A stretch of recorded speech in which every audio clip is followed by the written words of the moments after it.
Have you ever wondered why romance scams often involve impersonation of government or business officials? It's a question that might have crossed your mind, especially if you've been around the block in the world of online dating. Let's set the scene. Romance scams are unfortunately a prevalent issue in our digital age. Scammers create fake profiles, build up a relationship, and then ask for money, gifts, or personal information, and often these fraudsters pretend to be government or business officials. But why? What's the intrigue of impersonation? The answer lies in the power of authority.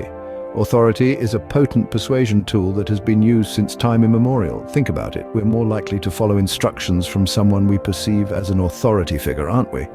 That's because we associate authority with expertise, credibility, and trust. And scammers know this. They impersonate people in positions of power, like a government official or a business executive, to create a sense of urgency, legitimacy, and fear. The urgency makes us act quickly without thinking. The legitimacy makes us believe the situation is real. And the fear, well, it's pretty scary to think you're in trouble with the government or owe a large sum to a business entity, isn't it? In the realm of scams, this impersonation strategy is incredibly effective. Scammers play on our natural propensity to trust and obey authority figures, making us more susceptible to their deceptive ploys. But it's not all doom and gloom. Understanding this tactic is the first step in protecting ourselves from falling prey to these scams. So to understand why scammers impersonate such figures, we need to dive into the psychology of persuasion and authority. Let's take a closer look, shall we? When we think about persuasion, one of the key elements that come to mind is trust. The psychology of persuasion is a complex field, but at its core, it's really about trust. Trust is the glue that holds our social fabric together.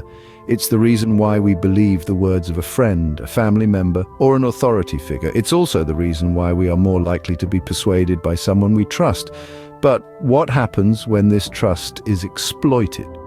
Well, this is exactly what scammers do. They utilize the established trust in government or business officials to their advantage, making their scams more believable. They understand that people are more likely to trust a person or an entity that has an air of authority or legitimacy, and they use this understanding to create persuasive narratives that seem real and plausible.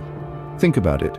If you receive an email from a random person asking for your personal details, you're likely to ignore it. But if that email appears to come from a reputable company or a government official, you're more likely to take it seriously. This is because we are conditioned to believe in the integrity and reliability of these authoritative figures.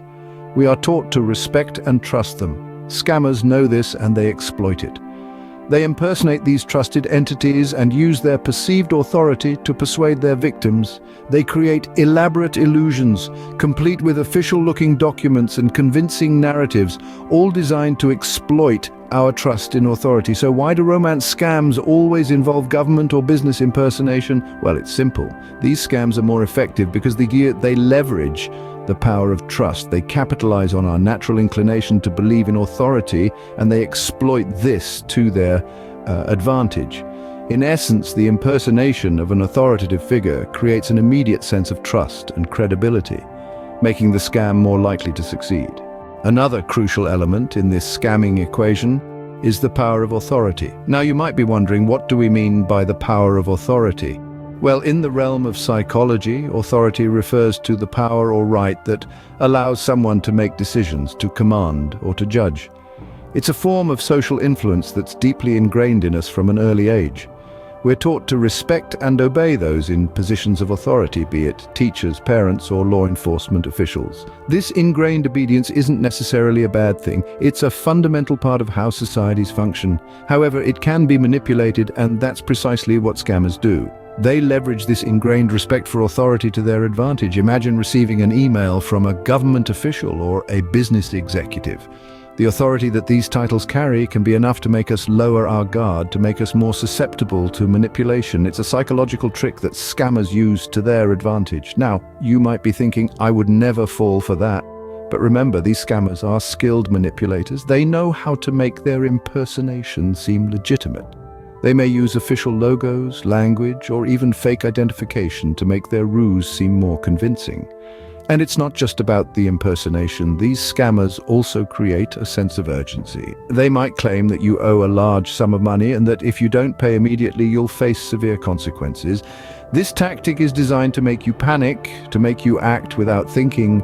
In essence, these scammers are exploiting our natural tendency to obey those we perceive as higher in status or power. They use the power of authority to make us comply with their demands, to make us hand over our hard-earned money. Basically, the impersonation of authority figures exploits our tendency to obey those we perceive as higher in status or power. So we've explored how scammers use trust and authority to their advantage, but how can we protect ourselves from such deceit? As we've seen, romance scams often involve impersonation of government or business officials. The scammers leverage the inherent trust we place in these positions of authority to manipulate and deceive us. The impersonations create a sense of urgency and legitimacy, making it easier for the scammer to convince their victim to part with their money or personal information. But all is not lost. There are steps we can take to identify and avoid these scams. Foremost, it's important to approach online interactions with a healthy dose of skepticism. If someone you've met online starts asking for money or personal information, take a step back. Love doesn't require bank details, and it certainly doesn't come with a government seal. When dealing with any online interaction, especially those involving money, it's wise to verify the identity of the person you're communicating with. If someone claims to be a government or business official, don't take their word for it. Do your own research. Look up the agency or company they claim to represent and contact them directly to confirm the person's identity.